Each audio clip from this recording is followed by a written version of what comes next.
guys, welcome back. Today I'll be telling you my labor and delivery story. I just realized that I've never said this story before, and I was so fortunate to have an easy delivery, and I hope some of you find this one interesting. My son is right here. Come.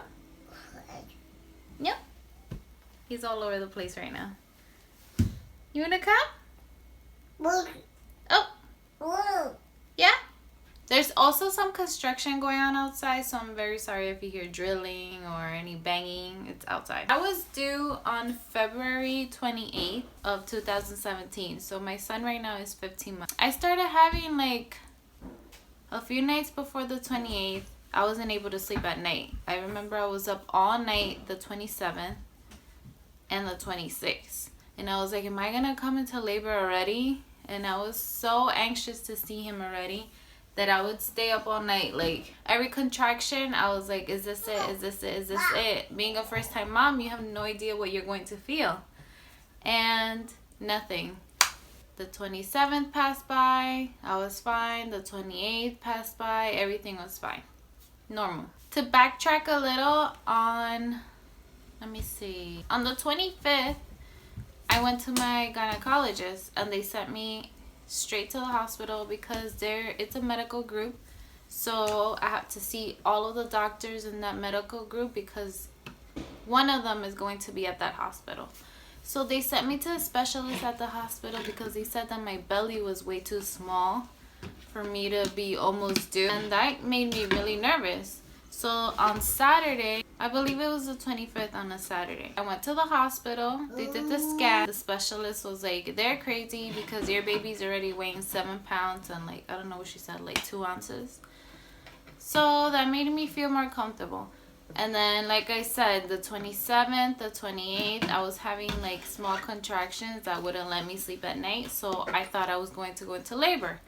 But nothing happened. I was doing all online classes. I was full-time. I had like 16 credits, I think. On the 28th, I had midterms. So I was determined to get all of my homework done, all of my tests done, and I was able to do it. That same night on the 28th, I was finishing my last midterm online, and my best friend FaceTimed me, and I was like, I have to finish, so I'll call you back in like 5 minutes.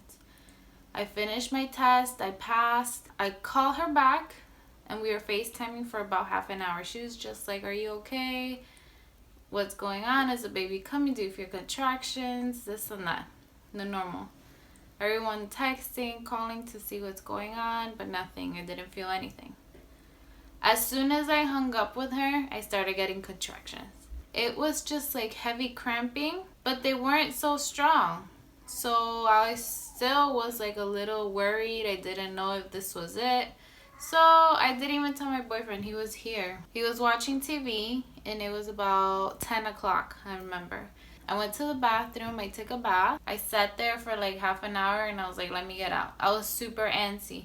I got out and I started feeling contractions. So then that's when I started like wobbling back and forth. I had my big exercise ball, so I was like sitting on that also. I was bouncing on it. I was still getting like heavy cramping feeling, but I was not convinced yet. So an hour passed. By this time it's 11 and I tell him I want to walk outside to see if like the walking speeds things up. And I only went half a block and I couldn't do it anymore. I told him no, we have to go to the hospital. We came back home, I showered, I did my hair, I got everything together, and we left. By the time we got to the hospital, it was almost 11:40, almost 12. I go straight in, he puts my name, we wait for about 10 minutes because that night they said that it was like a full moon. All these moms were giving birth, it was full. There were about 15 moms in there ready to give birth. So it was pretty crazy and hectic. Not for me, but of course for them. So after I waited a little, they give me my gown and I go in that bathroom to put that gown and I had to like lean forward and like clench my hands because the pain was unbearable. I can't even explain it. It is heavy cramping, but at the same time you just feel paralyzed for those seconds that you're having contractions. I come out of that room and I have to walk like this hallway to get into my room, and I couldn't even walk I had to like put my hand on the wall, and they were like, just take your time, let me know when the contraction's over, and then we'll keep walking. So that happened, and then we finally got into the room. First, they put me in a small room to monitor me because they were prepping my room. And when I'm there, they put me like this band, and they're not hearing the baby's heartbeat. So they came in like 5 times. I was so worried at that time, but I was still feeling contractions. And they were fixing it. They were fixing the monitors, everything to see. But I guess she didn't put the band completely right where it was supposed to be. But whatever. As I'm having contractions, I was like terrified of what was going on. But they fixed it. Everything was fine. One of the nurses comes in. She tries putting the IV on my left hand. It's impossible. She's there for like 10 minutes poking and prodding, and she can't get to my vein. I've always had that issue, that they can't find my veins. They bring a specialist from like another floor. She comes in, she tries my arm, she can't do it.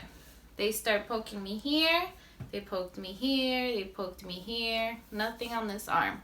They did the same here, here, here, and finally they were able to do it.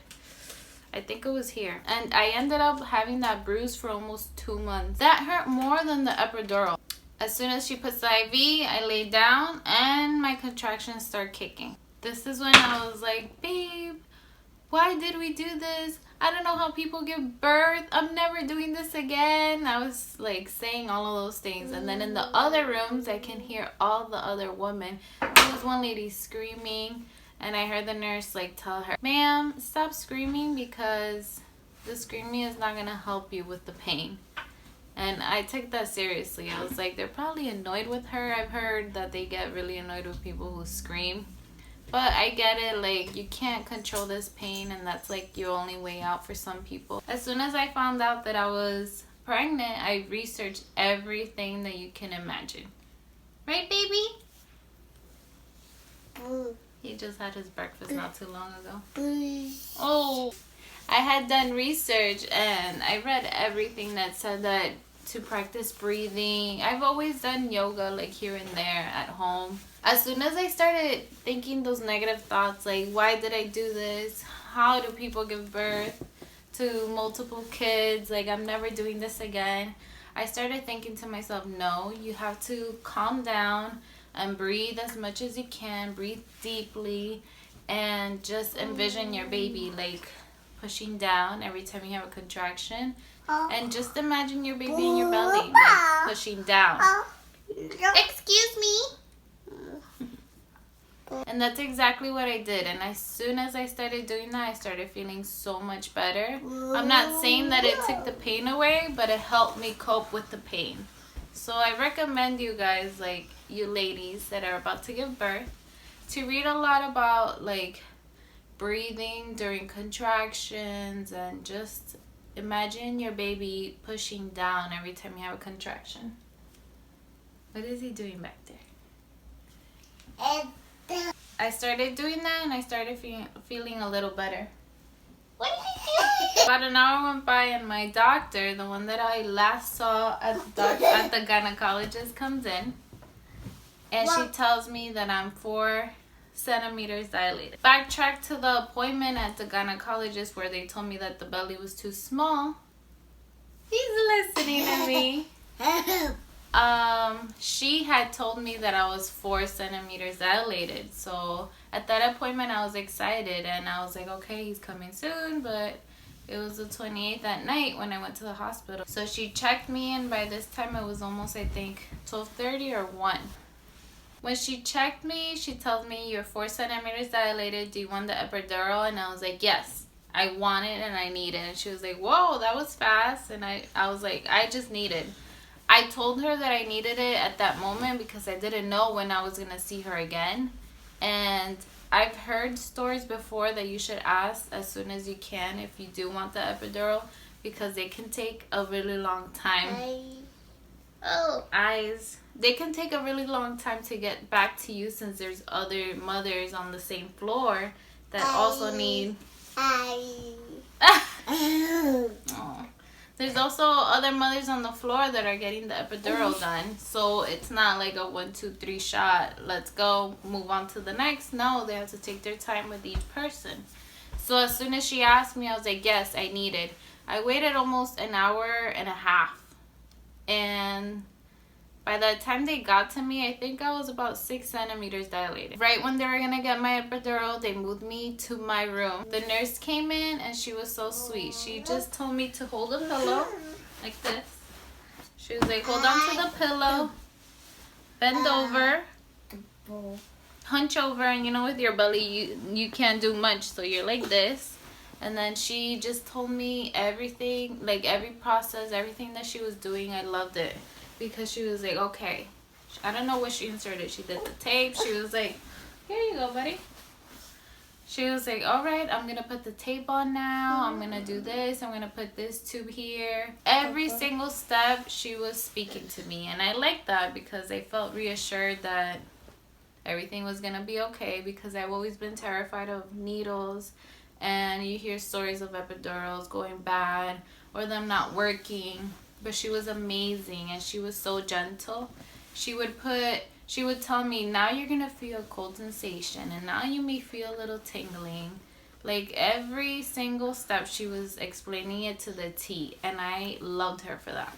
She gave me the epidural. I laid down, and I was like in heaven. I was just laying there.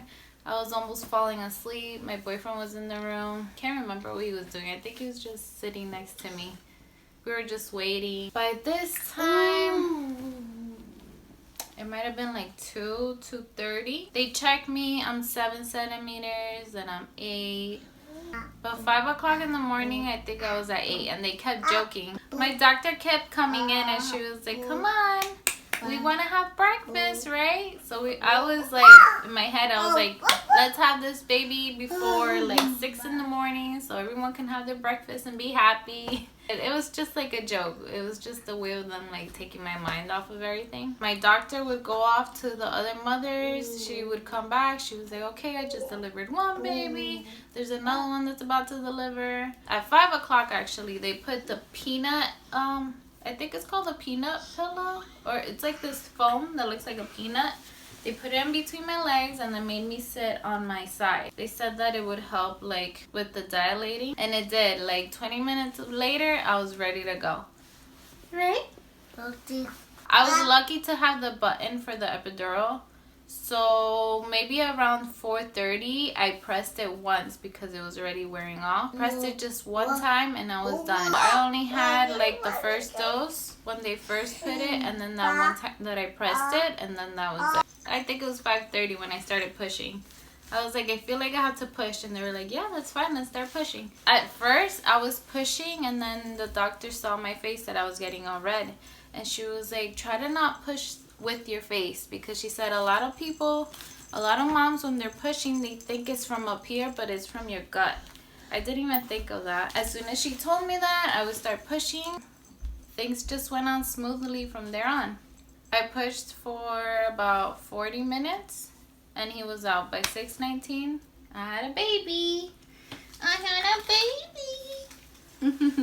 He came out crying. I started crying. My boyfriend cut the umbilical cord. They took him to the side to get all his measurements done.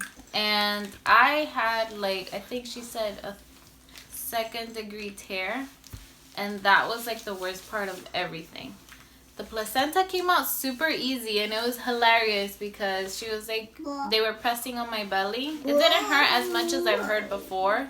I was terrified of that. I've heard mothers say that they give birth, but then delivering the placenta hurt so much more because they press on you. They did press on me, but it didn't hurt that much. She was like, all right, the placenta's coming. And then I feel like this glob come out. It was disgusting. And when it came out, I was like, ew. And they all started cracking up. She was like, ew, that's how you feel about your placenta? I've never heard of that before. And I was like, yeah, that felt horrendous coming out. I don't know, it's just this weird sensation, like a blob just coming out of you. After the placenta, she started giving me my stitches, and that hurt a lot for me. That hurt. After my stitches, they tried helping me, like, have him latch on to me, but that didn't happen. But I think that's another story that I'll do another video for. Or I don't know if I've already spoken about it. Regarding to that, I wish I would have done things a lot differently. Other than that, I went to the recovery room and everything went so smoothly. I was there. I went in Tuesday night, close to 12 o'clock. I gave birth to him in the morning, which was Wednesday, and then they observed us for 2 whole days, so we left Friday morning. The whole thing was literally like 6 hours. I started having like real contractions around 11:40, 12, and I gave birth to him at 6:19 a.m. The whole process of like pushing, it wasn't terrible. It was just getting me to push the right way, because like I said, she said that I was pushing like from my face instead of like my gut. She was like, just think about you pushing like when you're in the bathroom, or like pushing from your belly. Don't push from your face. And as soon as I started doing that, everything went well. Thankfully, I had an easy delivery, but my recovery was pretty painful. But yeah, this was my labor and delivery story. I hope you guys enjoyed, and I'll see you in the next video. Bye bye.